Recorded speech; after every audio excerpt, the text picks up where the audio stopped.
Hi, I'm Peter J. Ray. Welcome to Adventures in History. Today's topic is Ulysses S. Grant, Part 2, Mexican War Hero. We stopped last time at the end of the Mexican War. The fighting was over and the negotiating was taking place, and they finalized that. Now the cover of this video is a nice picture, and it depicts one part of the heroics of Ulysses S. Grant during the Mexican War at the Battle of Monterrey, which was a battle in a city. Grant volunteered to carry a dispatch by horseback on a major street some distance, and at every cross street he was being fired upon by snipers. So what he did is he hung off the side of the horse, and you can see in the picture he had one leg over the side, and he used the horse to protect himself from being shot, and riding through the city streets of Monterrey, Mexico, when he was getting shot at the intersections. Hopefully the horse made it. So the war was over, the negotiations took place, and the United States ended up purchasing what became 38% of the continental United States, the entire Southwest. And so Grant was leaving Mexico, and right before he left Mexico, he was working as a quartermaster, responsible for regimental funds, and $1,000 was stolen, and he was responsible. And this problem plagued him for several years. That stolen money. By July 16th, he was in Veracruz, Mexico. There was yellow fever was rampant there. Grant and his regiment sailed on transport ships to East Pascagoula, Mississippi, and Camp Jefferson. And Grant requested and received a leave of absence to visit Julia Dent, his fiancée, in St. Louis. They had been engaged for 4 years. And so they had a happy get-together, and Ulysses and Julia set an August 22nd wedding date for themselves in St. Louis.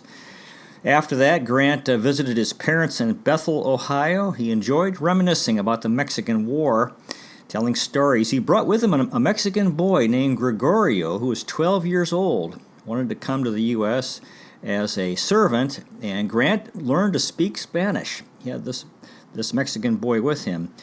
Grant's parents were unhappy about that he was planning to marry into a slave-owning family, the Dent family, and they refused to attend the wedding. Very sad. And no one from Grant's extended family attended the wedding. So Ulysses was in the middle of these two families, the easygoing, hedonistic Dents and the thrifty, tight-fisted, die-hard abolitionist Grants. August 22nd was the wedding of Ulysses S. Grant and Julia Dent in St. Louis at the family home in the city on 4th and Sayre Streets in the parlor. Julia came down the staircase, and Ulysses was in his army uniform. He almost tripped over his sword. James Longstreet was his best man. Also, and Cadmus M. Wilcox and Bernard Prattle were groomsmen. All three surrendered to Grant at Appomattox Courthouse in 1865 at the end of the Civil War. The day after the wedding, Grant, Ulysses, and Julia departed for Bethel, Ohio, so Julia could meet her in-laws. They took a steamboat on the Mississippi and Ohio rivers to Cincinnati. Jesse and Hannah were kind to Julia, and then after that visit, they returned to St. Louis to visit with Julia's parents. Julia's father wanted her to stay home and for Grant to go to his army base posting and then visit her. Julia was torn, but she decided to go with her new husband where he was posted in the army. And they moved around a lot. Ulysses and Julia went to Detroit. At first, Detroit, Michigan. The army changed plans, and then he was sent to Sackett's Harbor, New York, on Lake Ontario, near the border of Canada, in a very remote area. The men there lacked proper clothing, bedding, and winter stuff. Grant's job was he bought supplies with his own money for them as quartermaster. He was busy fixing leaky roofs and fences and the houses of the men. Ulysses and Julia enjoyed playing chess, checkers, and going to parties and attending the Methodist Church in Sackett's Harbor, New York. On March 2nd, Ulysses was sent back to Detroit. He was struggling with paperwork. He enjoyed his time in Detroit. Gregorio, his servant, left him for higher wages. Ulysses enjoyed reading the works of Sir Walter Scott and Edward Bulwer Lytton, who wrote historical novels. He enjoyed reading books and newspapers. Ulysses and Julia attended parties, dances, and dinners. Grant did not like public speaking. Ulysses and Julia had a very happy marriage, and from beginning to end. And at this time, he was enjoying racing horses, although later he decided that was not good for the horse. It was inhumane for horses. By the fall of 1849, Julia was pregnant. She returned to St. Louis to have the baby. May 30th, 1850, she gave birth to a boy named Frederick, whom they called Fred. Ulysses S. Grant was a playful father. During the winter of 1849 to 1850, he was separated from Julia, and there was a temptation to drink. He sought counsel from the church pastor, George Taylor, who advised Grant to take the pledge, no drinking. That winter, Grant fell on the ice on the sidewalk near the house of Zachariah Chandler, the future Detroit mayor. Grant injured his leg, sued Chandler because he said it was too slippery, lost the case, and there was questions of whether he'd been drinking at that time. In June, Grant and the 4th Infantry were transferred to Sackett's Harbor, New York. Again, he was separated from his wife, Julia, and their little baby boy, Fred. He missed his family. Fred got sick, and Ulysses was worried. And he became depressed. He was restless. He needed more occupation, and there was this temptation to drink. Grant organized a temperance group in Sackett's Harbor, a lodge of the Sons of Temperance. In September, Grant wrote a letter to Julia asking her and Fred to come, and they did come, and they had a happy time together. They enjoyed bowling and sleigh rides on Lake Ontario, along with whist, checkers, and going to church. By May of 1852, Ulysses S. Grant and the 4th Infantry were ordered transferred to the West Coast, and this became a slow-motion crisis. Again, he would be alone and separated from Julia and their son Fred, because it was decided this would be too dangerous for them to come. There was no transcontinental railroad. It was a very difficult traveling to the West Coast. They had to take a boat trip from New York to Panama in Central America, travel overland there, and another boat to San Francisco. It was determined to be too dangerous for Julia and Fred to come, so they were going to be separated for some time. It was a very tough trip.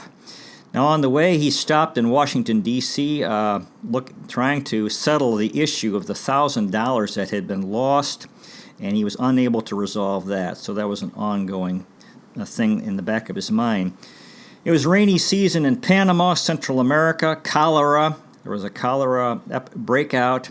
This was a very ill-fated trip. The California gold rush was ongoing. The men started the voyage on the steamer Ohio, on the ship. 330 civilians, 650 soldiers, 60 wives, and 20 children of the soldiers. From New York to Panama, Grant and others were seasick on that trip.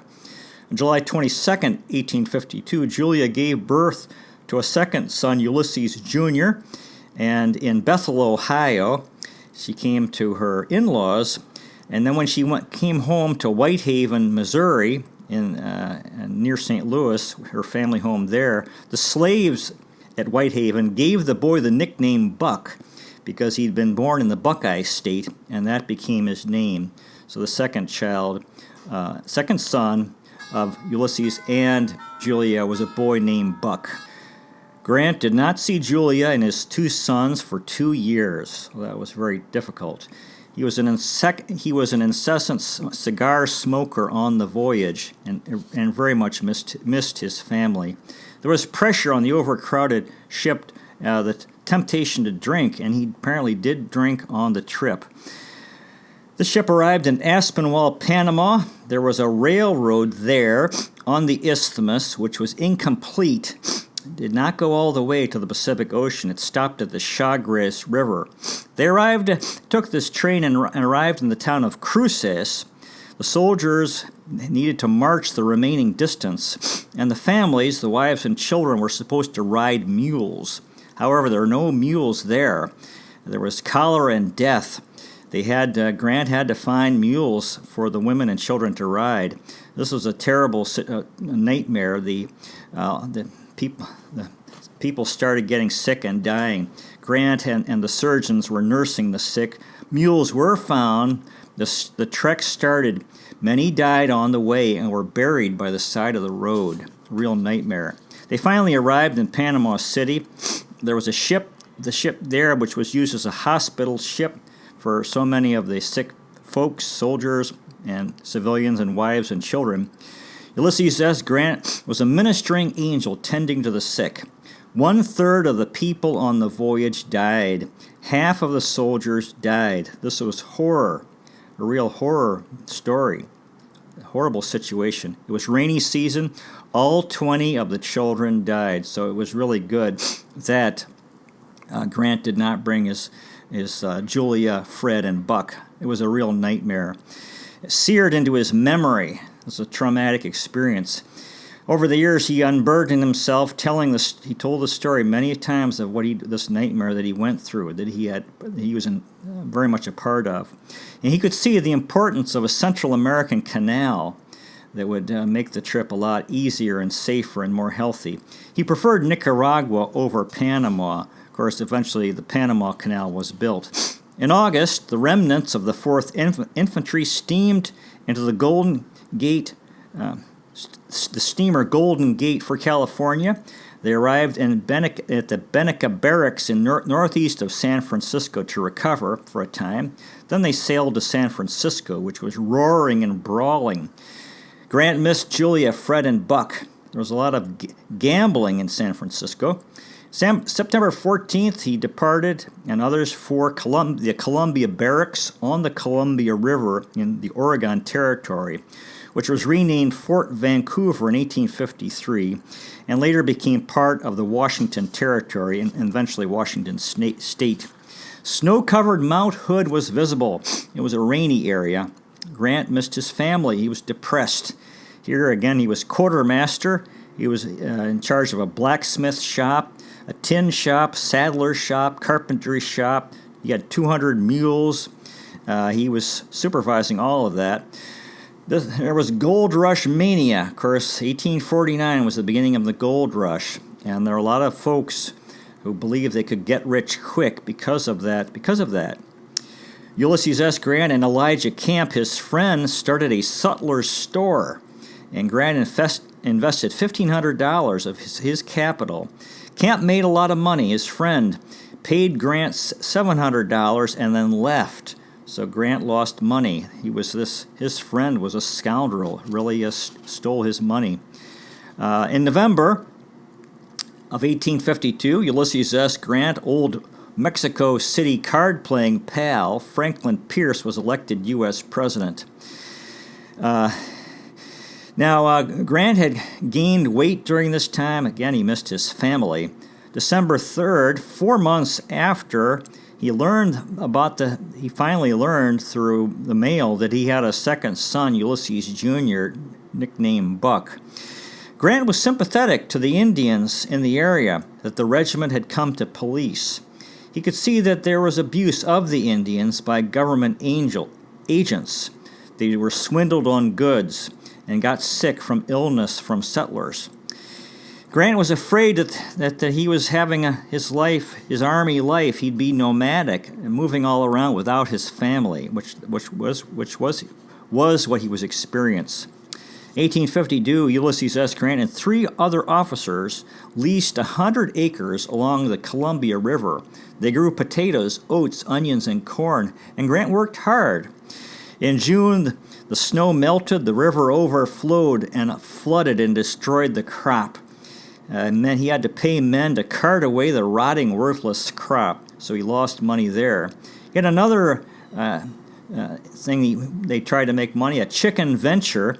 He bought chickens to ship to San Francisco. Most of the chickens died on the ship. He lost money there. Another idea was to pack a ship with 100 tons of ice and head it for San Francisco. There were headwinds. The sailing ship was slowed by that. The ice melted. The ship came late. Other ice ships had come, and the price of ice had dropped. So he lost money there. Another business, he had a social club and a billiard room in the Union Hotel. The manager took the money. Now, Ulysses S. Grant was honest, and he believed others were honest, and was always surprised by the dishonesty among others. During his life, he did have a problem with drinking. He would have binge drinking twice or three times a year, and sometimes make a public spectacle of himself, and this hurt his reputation. However, he would always get his work done. Now, here as quartermaster, his duties were to supply pack animals, provisions for parties who were surveying a railroad route through the Cascade Mountains. In July, there was a railroad survey led by 26-year-old brevet captain George B. McClellan. And Grant was quartermaster, getting the supplies for that trip. And during this time, he got drunk, and this upset McClellan, who remembered it and sort of used this against Grant later, or had a bad attitude about Grant because of that incident. However, Ulysses supplied 200 horses and supplies on time. Again, Grant continued to miss Julia and his two sons. He wanted to resign from the Army. On August 5th, he was assigned, this is 1853, he was transferred to Fort Humboldt, California. There, the commanding officer was Lieutenant Colonel Robert Buchanan. On January 5th, 1854, Grant sailed the 250 miles from San Francisco to Fort Humboldt, very isolated area. Grant became sad and depressed there. There wasn't enough work. As quartermaster, he planted a garden for vegetables for the men. He arranged with local hunters for elk meat for the men.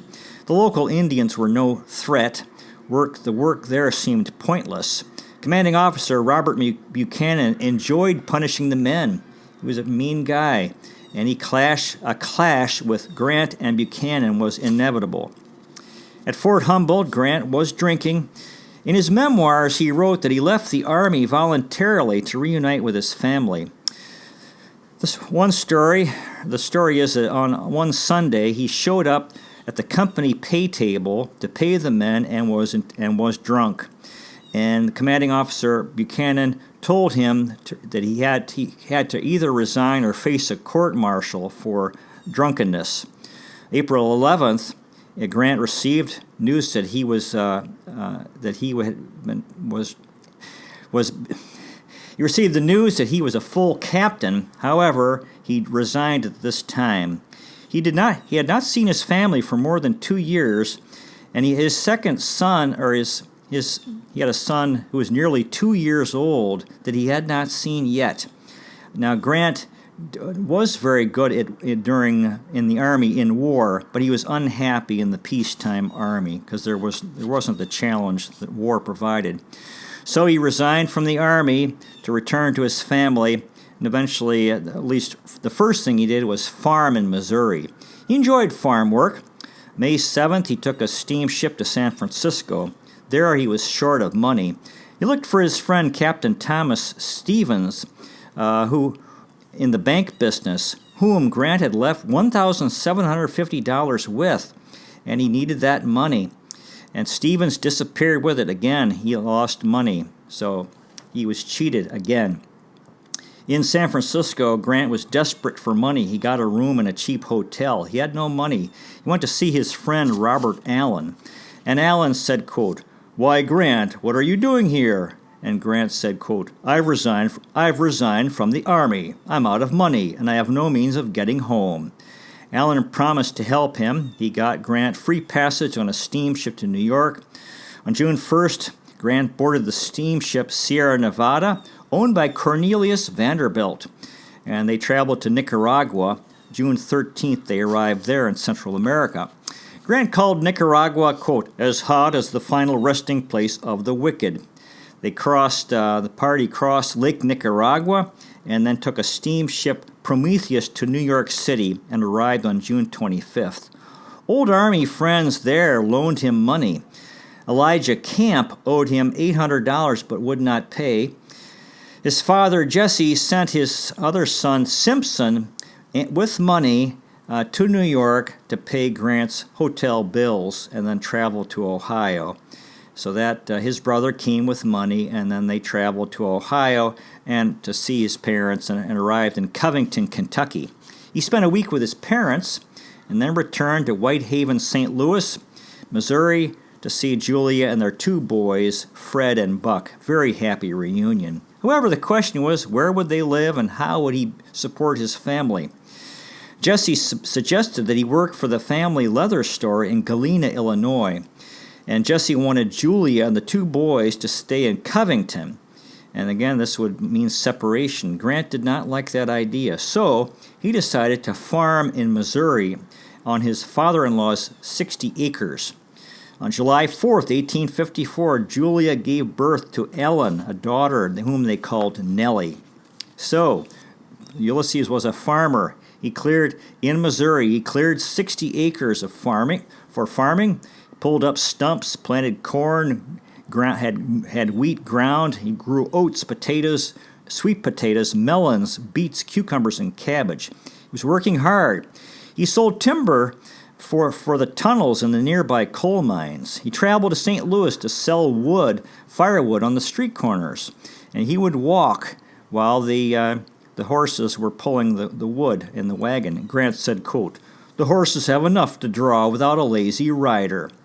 At this time, Grant decided to build his own house, a log house, which he nicknamed Hard Scrabble. Julia didn't like this idea of living in a log cabin, but she kept quiet. Grant was very happy to be with his family. Julia was also happy. Julia had a positive attitude. She always believed in Ulysses, regardless of whatever failure he experienced. For Julia, Ulysses S. Grant was Superman, capable of wondrous feats. Grant was physically strong. As president, he could do 25 to 30 chin-ups without exertion. But for Julia, he was tender and sweet.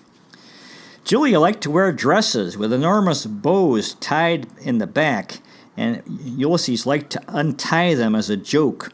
And Julia would say, "Ulysses, you must leave my bows alone." This was all in good fun.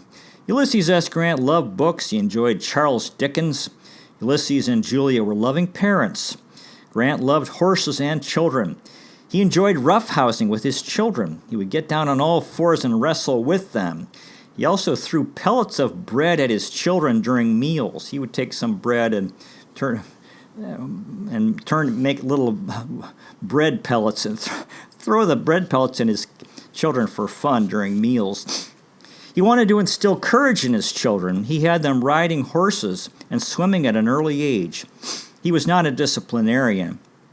He was sober during this time, no drinking.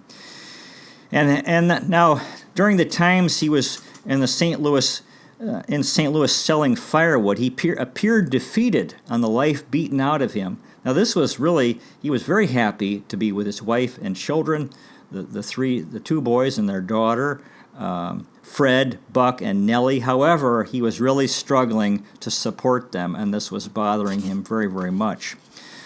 1857, January 14th, Julia's mother died. Her father, Colonel Dent, asked Grant, Julia, and the children to move into the main house at Whitehaven, and he rented Grant 200 acres of plowed land and 250 woodland acres. In 1856, the year before, Grant had voted for James Buchanan for president. In 1857, Ulysses was struggling financially to support his family through farming. He continued selling firewood on the streets of St. Louis. 1857 was a national economic crisis. There were bank failures, unemployment. On December 23rd of that year, Grant pawned his gold watch to buy Christmas presents for his children. because of his financial difficulties. On February 6, 1858, Julia gave birth to a fourth child, a son named Jesse. Ulysses was under stress, trying to support his family. He had severe headaches, recurring fever, and ague, A-G-U-E. He had recurring malaria that he contracted in Central America. His brother Simpson was ill with tuberculosis. Julia and the slaves were also sick. His son Fred had typhoid fever and almost died. His father Jesse wanted Grant to move to Covington, Kentucky to work in the family leather business. The fall of 1858, Grant gave up farming, decided he could not make a living doing that, and he looked for a job in St. Louis. He was depressed. Julia's father, Colonel Dent, turned to a relative, Harry Boggs, for help. In early 1859, a real estate partnership was formed between Grant and Boggs. However, it was not successful, but he did that for a time. He was broke, so he stayed at the home of this Harry Boggs in a room. He was depressed. Every Saturday he would walk 12 miles to be with his family on the weekends, and then return to St. Louis Sunday night. 1859, Ulysses S. Grant had strong patriotism. In St. Louis, many people were pro-Confederate. The Civil War was coming. There was more talk of secession in the slave states. Ulysses S. Grant was upset when he would hear talk of people favoring the dissolution of the Union. At this time, he moved his family to St. Louis in March in a house on 9th and Barton Streets. He was very happy with his family and a modest house. However, lack of money was an ongoing problem. A friend of Julia invited her to go shopping, and Julia said, quote, "I can't do it. I have no shoes fit to wear on the street." March 29, 1859, Ulysses S. Grant went to court and freed a slave, William Jones, who was age 35. This was a financial loss, but he believed it was the right thing to do. In the summer of 1859, Boggs and Grant dissolved their real estate partnership because they weren't doing well. Ulysses applied for a job as county engineer, did not get that job. He got a job as a clerk in the customs house. However, the collector died, and the new collector decided to hire somebody else, so he lost that job. He was unemployed again. He only had a month of work there. He was depressed. Julia suggested that Ulysses ask his father for help. And Jesse Grant, his father, was robust at age 66. He was the Covington, Kentucky postmaster, and he was wealthy. He had assets of $100,000, equivalent to $3 million today. He owned several tanneries near Portsmouth, Ohio. And Jesse gave Ulysses a job in the leather store, the family leather store in Galena, Illinois. Ulysses had debts in St. Louis. He reassured his creditors that he would repay them, and Ulysses, Julia, and the 4 children moved to Galena, Illinois. In April of 1860, they arrived. Ulysses, Julia, and the 4 children. They took the Mississippi steamer Haska. So this time he really was a financial failure. Galena is in the northwest corner of Illinois, across the Mississippi River from Iowa. Galena had become wealthy from a lead mine and lumber and river traffic. Ulysses and his family moved into a snug brick house on High Street. Galena had good schools and there were churches, and so he was hoping he could succeed there. When they moved into the house and they were unpacking, Julia found that a family heirloom, an antique mirror, was cracked, and she sobbed uncontrollably. Ulysses was patient and soothed her and said, quote, "It is broken, and tears will not mend it now." The leather goods store on Main Street, they sold fancy saddles and boot leather. Farmers would sell their canvas hides, and these could weigh 250 pounds. Ulysses was physically strong. He would toss and weigh the hides. He could pick them up and negotiate for their purchase. So things got better for them in Galena. Their finances improved. He paid off his St. Louis debts. His brother Simpson was ill. Orville, Grant's younger brother, 13 years younger, ran the store and was Ulysses' boss. However, he was a corrupt rascal. This was challenging for Ulysses, having his younger brother as boss. Ulysses loved his children. After work, he would return home, and his son Jesse would say, "Mister, do you want to fight?" And Grant would say, "I am a man of peace, but I will not be hectored by a person of your size." So they would wrestle, and his son would win. He would let his son win. Ulysses and his family in Galena had a quiet life. They went to the Methodist church.